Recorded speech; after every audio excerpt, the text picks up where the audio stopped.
Hey guys, Brett from Team Alvey Ambassador. Just want to show you how I spool up my reels. I've got a brand new 650 GVCR that I'm going to be putting some 15-pound platypus pulse mono on. The pulse mono only comes in 300 meter spools at the moment, so I've got to use 2 spools. I'll show you how to join the lines as well. Remember, this is how I do it. It's not necessarily how everyone does it. I've never had a problem. A couple little hints and tricks that my grandfather taught me to eliminate line twist. I'll show you that as well. A lot of people will put their line in water, soak it before they do it. Never had a problem not doing it either. My line goes on dry. I use a line spool, which I'll show you in a minute. That applies the tension, and I always run the line through at least one eyelet on a rod onto the reel as I'm winding it on to apply pressure. So let's get to it. All right, this is what I use. Cost me, I think it was $20 from BCF. It's simply just a line spooler. All you simply do, wet the bottom, stick it on the window, and it suctions on. Take your line. Now there is a little thing that my grandfather always taught me, is when the line goes onto here, make sure that the line comes off the top of the spool. I don't know if you can see it, but made the line coming off this way onto your reel, not this way. His way of saying to me was that it reverses the memory effect that monofilament's got a nasty habit of getting, and helps eliminate some of the line twist. You simply put it on,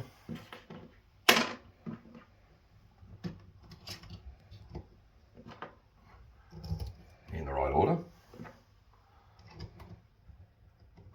that's all the bits and pieces, put it in.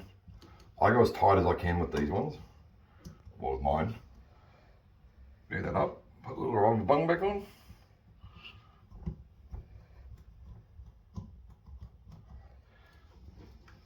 And it comes off under some tension.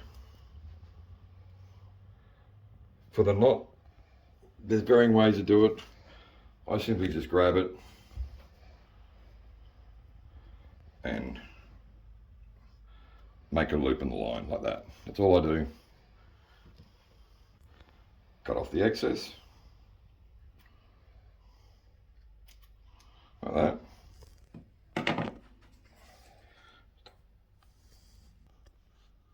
Once you've got the loop, I've got an old cheap half a rod that I don't know where I got it from, but I keep it anyway. Put the line down. Now with that loop, form a slip knot. And if you go, okay, can you see that? Just put it on this way, that way. As you tighten it, the loop self-tightens on itself, but it's also very easy to get off. Now the fun part, we start winding for 700 meters of line.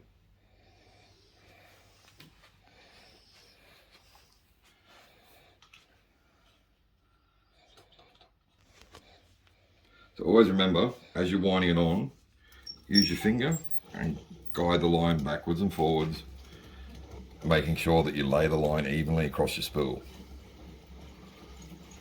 And if you come back in about 15 minutes, it'll all be done. I'll show you how to do it all. That's it.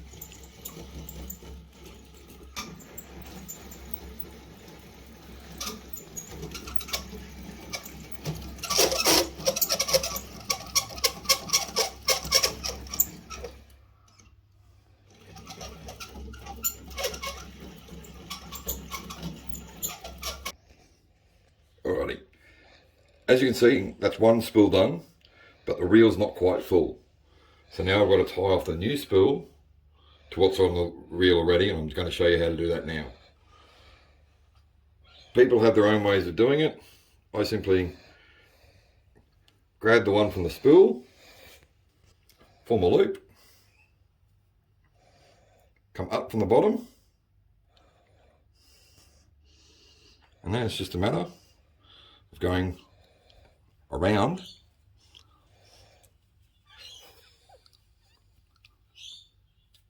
about 6 times. Take the end, Put it back down through the hole. Pull both ends tight. Just bit.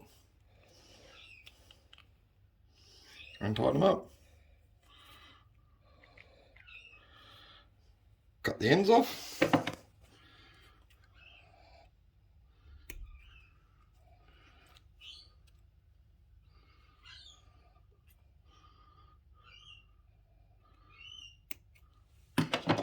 And away we go again, winding the line on.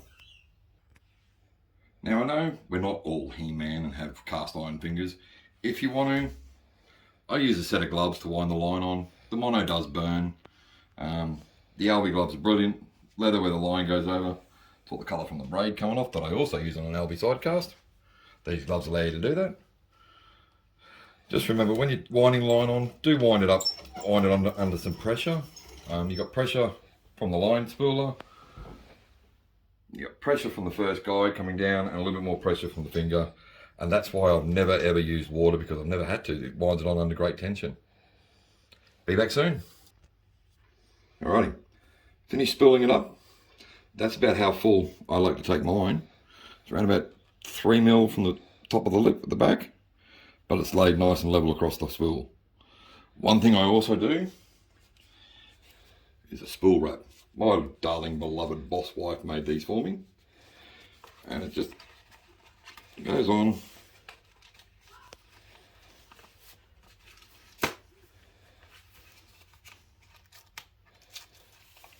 around there. Keeps the line in so you don't have to tie it off anywhere.